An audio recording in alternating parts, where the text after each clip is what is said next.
Nous sommes dans 1 Samuel. Alors que nous nous tenons debout. Nous sommes dans 1 Samuel, le chapitre 17. Nous prenons premièrement le verset 10 et 11. Je lis au nom du Seigneur Jésus-Christ. Les Philistins dit encore: je jette en ces jours un défi à l'armée d'Israël. Donne-moi un homme et nous nous battrons ensemble. Saül et tout Israël entendirent ces paroles du Philistin. Et ils furent effrayés et saisis d'une grande crainte. Prions le Seigneur. Bien-aimé Père Céleste, nous te sommes reconnaissants, parce que tu nous appelles encore en ce moment pour écouter ta parole. Nous avons besoin de toi. Toi seul parle à nos cœurs. Seigneur, regarde ton peuple là. À travers le monde, Seigneur Jésus, ce peuple a besoin d'un Dieu vivant. Ce peuple a besoin, Seigneur mon Dieu, de toi, Seigneur, que tu interviennes. Étends ta main, Seigneur Jésus. Interviens, Seigneur. Que tout plan de l'ennemi contre ce moment, Seigneur, je le chasse dans le Lusaris au nom du Seigneur Jésus-Christ. Seigneur, révèle-nous ta parole. Révèle-toi au milieu de nous. Au nom de Jésus. Nous t'avons ainsi prié. Amen. Amen. Que Dieu vous bénisse. Amen. Nous venons de lire un passage si vraiment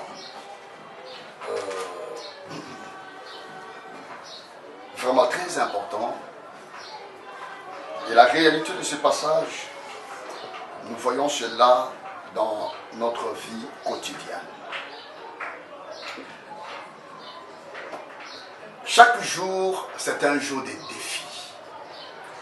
Nous voyons ici comment ces Philistins, la Bible dit encore, alors qu'il était là en train de relever toujours les défis contre l'armée du Dieu Tout-Puissant, l'armée d'Israël. Mais il rentre encore pour dire la même chose. Et il demande un homme. Il dit: donnez-moi un homme avec qui nous nous battrons. Oh! Avec qui? Le monsieur était tellement sûr de lui-même qu'il pouvait facilement demander un homme qui pouvait se battre avec lui. Mais qui était-il? La Bible dit ceci. Au premier verset, prenons seulement le troisième verset. Les Philistins étaient vers la montagne d'un côté et Israël était vers la montagne de l'autre côté. Et les deux étaient séparés par une vallée. L'un d'un côté, l'autre de l'autre côté. Et dans la vallée, un homme est sorti vers là. Cet homme-là se nomme Goliath. C'était une personne exceptionnelle de par sa carrure. Et sa carrure, facilement, il pouvait relever ce défi. Devant Israël, un peuple du Dieu Tout-Puissant, le Dieu créateur. Mais il ose quand même relever un défi. Regardez le verset 4, la Bible dit: un homme sortit alors du camp des Philistins et s'avança entre les deux armées. Il se nommait Goliath, il était de Gath et il avait une taille de 6 coudées et un empan. 6 coudées et un empan, c'est l'équivalent de 2 mètres 90. Vous comprenez un peu? Une maison normale, le faux plafond, la hauteur sous plafond mesure 3 mètres. Ça, ce n'est pas 3 mètres. Vous comprenez déjà? Hein? Ça, c'est vraiment en deçà. Mais lui, il fallait seulement, pour atteindre les 3 mètres, il faut ajouter seulement 10 centimètres. C'était un géant. Je ne sais pas, je n'ai pas encore vu un tel homme. Vous comprenez? C'était une personne exceptionnelle de par sa taille. Alors c'est cet homme qui est sorti dans la vallée, au milieu de ces 2 armées, pour maintenant inviter Israël à faire sortir aussi un des leurs avec qui il pouvait combattre. Regardez, la Bible dit ceci, que sa cuirasse, il avait une cuirasse à écaille du poids de 5000 cycles de rang. Regardez ses malhabillements, ce qu'il avait, il pouvait mettre comme cuirasse, comme un antival en d'autres termes, vous comprenez? Mais rien que ça, ça pesait déjà 57 kilos. C'est-à-dire, vous voyez déjà les sacs de ciment. Les sacs de ciment pèsent 50 kilos. Maintenant, cet homme, par rapport à l'accoutrement, ce qu'il pouvait mettre comme armure, pesait déjà 57 kilos. Et cet homme maintenant avance vers Israël et il dit qu'il y ait un homme semblable à lui qui s'approche devant lui et qu'il puisse se battre. La Bible nous montre que cet homme avait aussi une lance qui mesurait, qui avait le poids de 7 kilos. Vous comprenez? La lance seulement, mais 7 kilos. Oh, mais ça c'est terrible. 7 kilos. 7 kilos, c'est comme les sachets de sucre. Hein? Chez nous, vous voyez les sachets de sucre. Hein? Donc, ça 5 kilos. Maintenant, lui, c'est 7 kilos. Vous comprenez?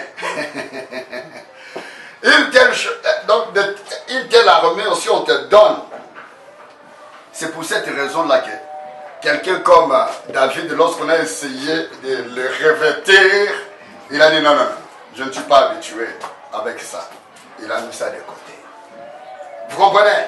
Parce qu'il savait que le salut, la victoire, n'était pas dans ces choses-là. N'était pas dans ces choses. Ce n'était pas dans les javelots.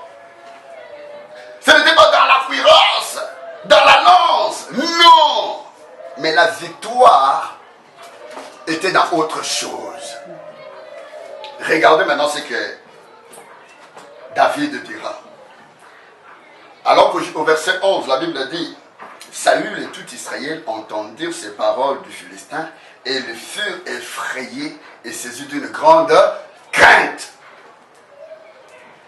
Cette situation ici, pourquoi? Parce que le Philistin, le grand géant là, c'est lui qui a lancé ce défi. Que quelqu'un puisse venir. La Bible dit, durant 40 jours, le matin, il sort, il lance un défi. Il n'y a personne. Le soir, il sort, il lance un défi. Il n'y a personne. Durant 40 jours. Est-ce que vous comprenez un peu? Et cela est arrivé qu'un jour, David rentre sur ce terrain-là de combat, de bataille. Lui-même va entendre comment est-ce que cet incirconcis était là en train d'injurier l'armée de l'Éternel. Et David n'a pas supporté cela. Non! Pendant que les autres avaient peur, regardez un peu cet homme-là. Au verset 24, la Bible dit, à la vue de cet homme, tous ceux d'Israël s'enfuirent devant lui et furent saisis d'une grande crainte. À la vue seulement de cet homme, quand tu le regardes, c'est fini. Et cette situation, c'est ce que nous vivons. Combien de gens ont eu des situations difficiles dans leur vie? Il y a encore des Goliaths aujourd'hui. Dans la vie de tout un chacun. Il y a des choses qui sont bien dressées là devant toi, comme une grande montagne. Comme un géant devant toi.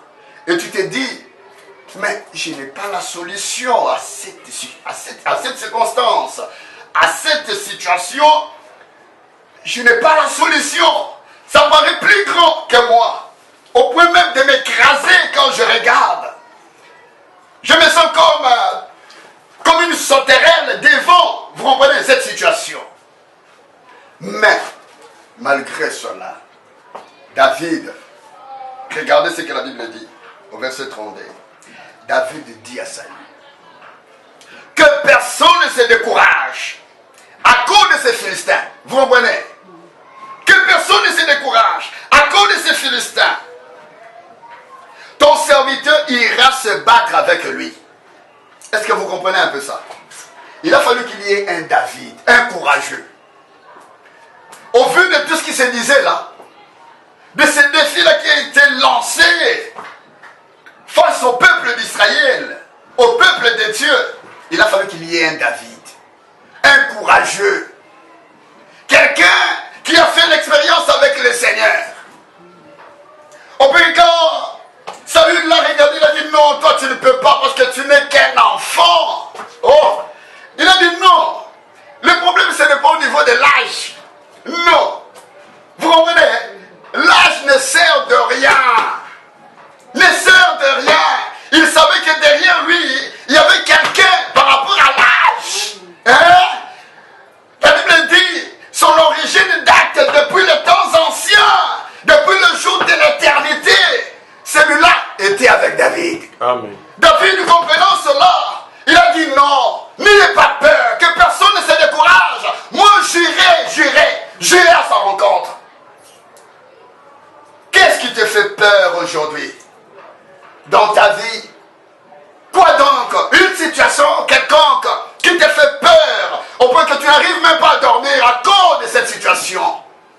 Quand tu penses à cela, non seulement que tu n'as pas sommeil, même l'appétit, tu n'en as même plus à cause de cette situation. C'est un défi qui est lancé devant toi. C'est un grand défi. C'est un géant qui est devant toi. Mais il faut que ce géant s'écroule. Il faut que la tête de ce géant tombe. Mais il est question de cela. Mais il a fallu qu'il y ait un David, un courageux, qui pouvait y aller avec la foi. Hein? Avec la foi pour saisir la victoire. La Bible dit, la victoire qui nous fait triompher du monde, c'est notre foi. Nous devons avoir ça et marcher avec ça. Regardez ce que la Bible dit. Alors qu'on l'a minimisé, il s'est dit non, non, je dois d'abord parler de mes expériences par rapport. Vous comprenez? Parce que dans les secrets, le Seigneur, il m'a donné l'assurance telle que quand je regarde cet incirconcis, je n'ai pas peur. Je n'ai pas peur. Il dit au serviteur, alors qu'il était en train de paître les brebis de son père, un jour, l'ours est venu pour se saisir d'une brebis. Qu'est-ce que j'ai fait? Il dit, j'ai couru. Oh, vous allez voir, ce monsieur de David, il va encore courir vers cet homme. Il courait vers une bête féroce, vous comprenez? Il allait, il le battit, non seulement ça, mais la Bible dit, il pouvait arracher de la gueule du lion une brebis. Et quand les brebis se dressaient devant lui, il s'occupait de lui. Vous comprenez un peu ça? Ça, c'était David, le jeune là, qu'on pouvait minimiser. Même son grand frère, Eliab, l'a minimisé. Vous comprenez? Mais il avait fait une expérience. Là, dans les secrets, il a fait une expérience. Alors maintenant, la Bible nous montre une chose. Il a dit, même quand l'ours est venu, quand le lion est venu, j'ai fait la même chose. De même que je les ai vaincus. Hein? Moi, je vais battre cet homme ici. Comme j'ai fait l'un d'eux, vous comprenez? Comme l'un d'eux. Quand le roi a entendu seulement cela, il dit, hé, même moi le roi. Hein? C'est monsieur, si je le vois, son apparence me fait peur. Mais je ne fuis pas. Mais si c'était un lion ici, j'allais fuir. Vous comprenez un peu ça? Il dit alors, si tel est le cas, Vas-y, que ton Dieu soit avec toi. Alors, c'était maintenant, il avait l'aval. Il est allé la demander. Qu'est-ce qu'on donnera à celui qui vaincra cet homme? Vous comprenez, hein? Qu'est-ce qu'on donnera? Il y a toujours une récompense. Il y a toujours une récompense. La Bible dit à celui qui vaincra, Amen. Dieu donnera. Amen. Il le fera asseoir sur son trône. Amen. Vous comprenez un peu ça? Le combat que nous avons, le combat de la foi. Ce combat-là, pour celui qui vaincra, la Bible dit, le Seigneur le fera asseoir sur son trône. C'est le trône des vainqueurs. C'est le trône des vainqueurs. Il est question de cela. Regardez, alors qu'ils étaient là,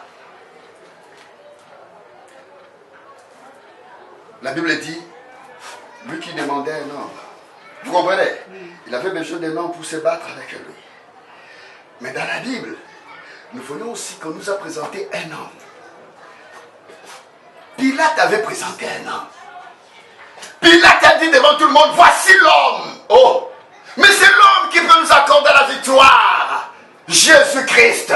C'est lui notre vainqueur, c'est lui notre David du moment présent.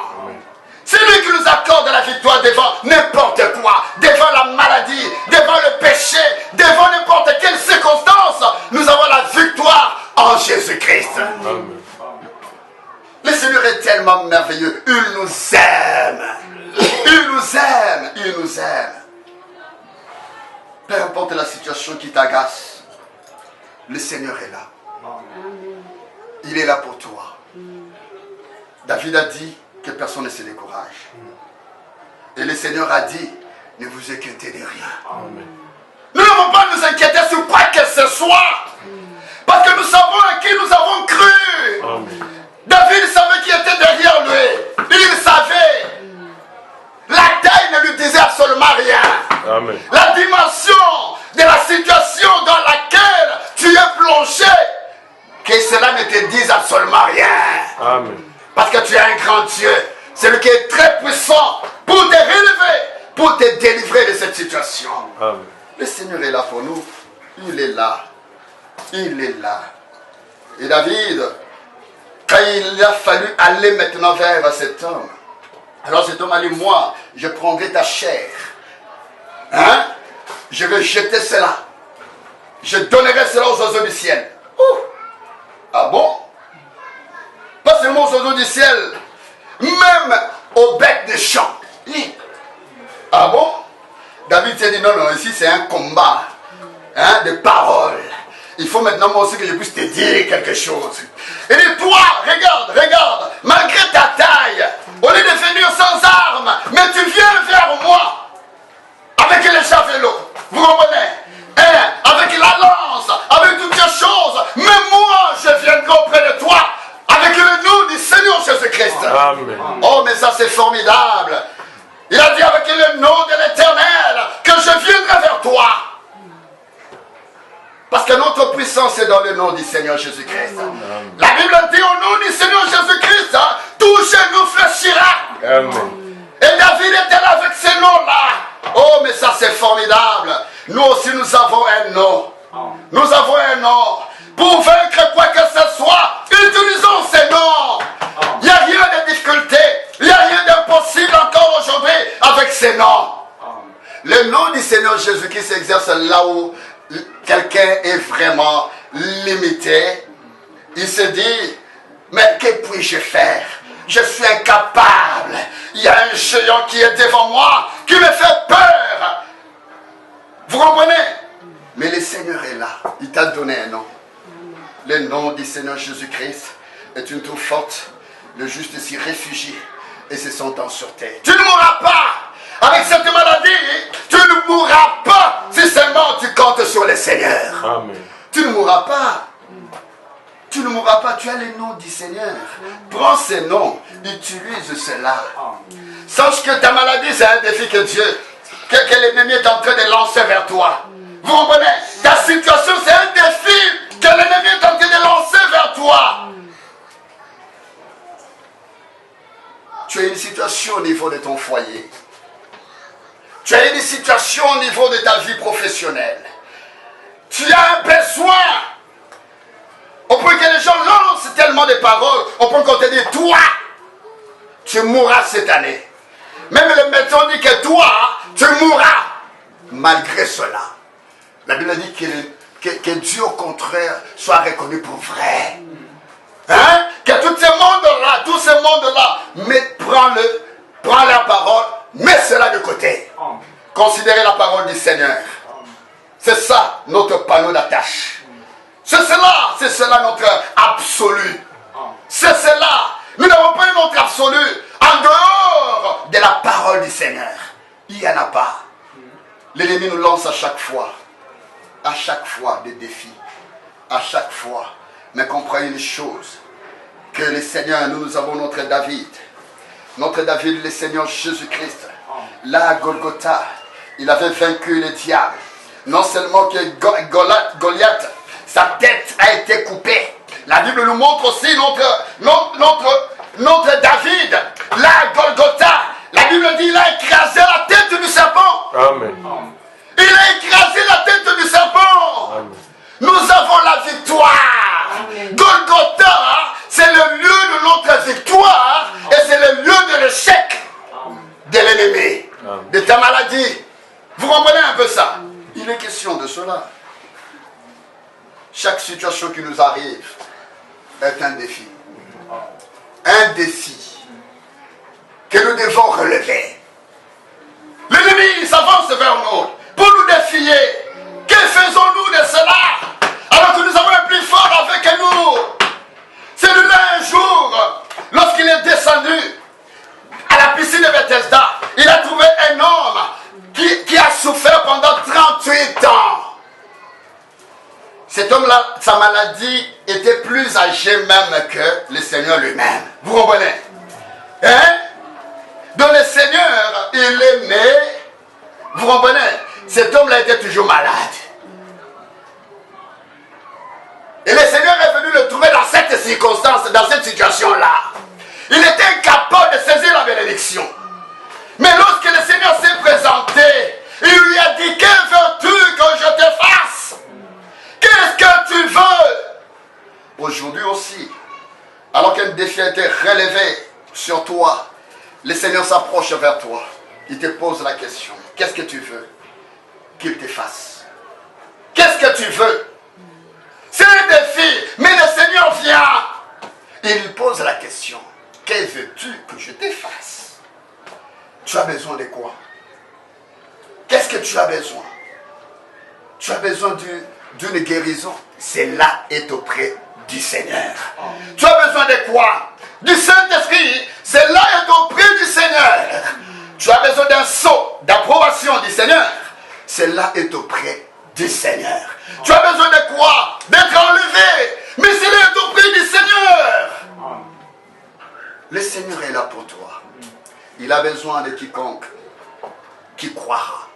Si simplement tu peux croire, aujourd'hui, c'est ton jour. Aujourd'hui, c'est ton jour. Le Seigneur a besoin de toi. Il a besoin que tu viennes seulement te plonger. Au lieu de te plonger dans la piscine de Bethesda, c'était impossible. Peut-être toi, tu veux aller te plonger où? Avec l'hôpital. Déception. Vous comprenez? Déception. Avec ceux-là avec qui tu comptais là. Tu es toujours déçu. Mais, il y a une autre piscine. Pas la piscine de Bethesda. Mais la piscine remplie, la piscine du calvaire, remplie de sang. Tirée des feuilles d'Emmanuel. C'est dans cette piscine que nous voulons nous plonger. Il suffirait seulement que tu te plonges là, dans ce sang-là d'expiation. Ce sang qui accorde non seulement le pardon des péchés, mais ce sang aussi qui accorde la guérison. Oh, si simplement tu peux venir te plonger là, et on peut y aller avec la foi. Crois simplement. Crois simplement. Cette femme à la perte de sang, il est allé dans cette piscine-là. Vous comprenez? Là au calvaire. Il est allé là. Il s'est plongé Aujourd'hui aussi, il suffirait seulement que tu croies. Tu verras ta situation changer de forme. Hein? Tu verras que ta situation connaîtra une restauration. Ta vie connaîtra une restauration. Ta santé sera restaurée. Ta vie de prière sera restaurée. Le Seigneur a besoin de toi. Ce géant du péché qui s'élève devant toi, tu es incapable de dire non. Mais tu es là dans la compromission. Tu es là dans la mondanité. Et cela t'a vaincu. Mais aujourd'hui, face à ces défis, le Seigneur, il y a quelqu'un qui a vaincu. Il a vaincu à Golgotha. Il a tout vaincu. Il a vaincu les dominations, les autorités. Il a vaincu la maladie. Il a tout vaincu. Mais il a besoin de ceux-là qui peuvent venir prendre leur bénédiction. Cela ne vous servira absolument à rien. Si simplement on peut te dire que ta victoire a été acquise à Golgotha. Mais si tu ne sais pas aller prendre ça, cela ne te servira à rien. Quitte à toi maintenant. Alors que tu es informé, parce qu'avec l'évangile, nous montrons au peuple de Dieu ce que le Seigneur Jésus-Christ a accompli pour eux. Le Golgotha. Il est question de cela. Nous montrons au peuple de Dieu ce que le Seigneur promet pour l'avenir. Mais quitte à la personne de prendre. Tant que tu ne prendras pas, cela ne te servira à rien. On pourrait te parler de l'enlèvement. Oui, c'est bien beau. Et que la condition, il faut te sceller. Il faut te retrouver dans le corps de Christ. Mais tant que tu ne t'approcheras pas pour prendre cette bénédiction-là, cela ne te servira à rien.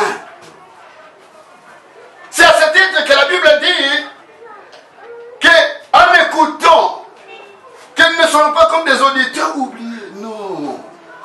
Vous comprenez? Mais prenons ce que nous entendons. Croyons à cela. Marchons avec cela. Et vous verrez que Dieu nous fera de grandes choses. Amen. Le Seigneur est tellement merveilleux. Nous sommes là. Chacun est là. Il y a un défi qui est lancé. Le défi du péché. Parfois nous sommes incapables. Tu es incapable pour vaincre les péchés.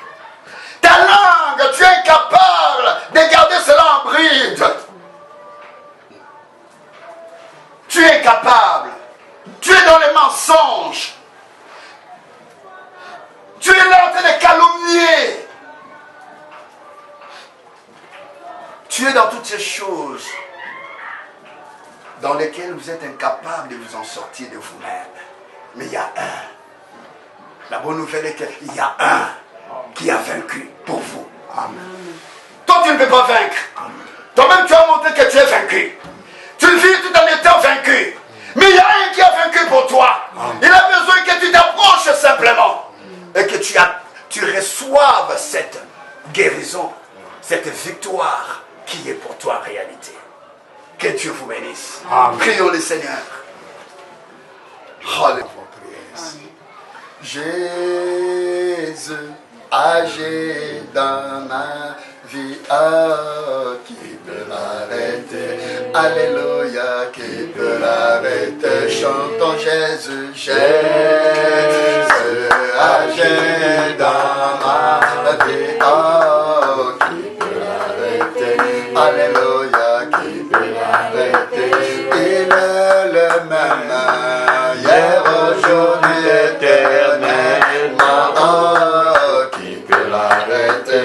Alléluia, qui peut l'arrêter? Il est le même hier, aujourd'hui, éternellement.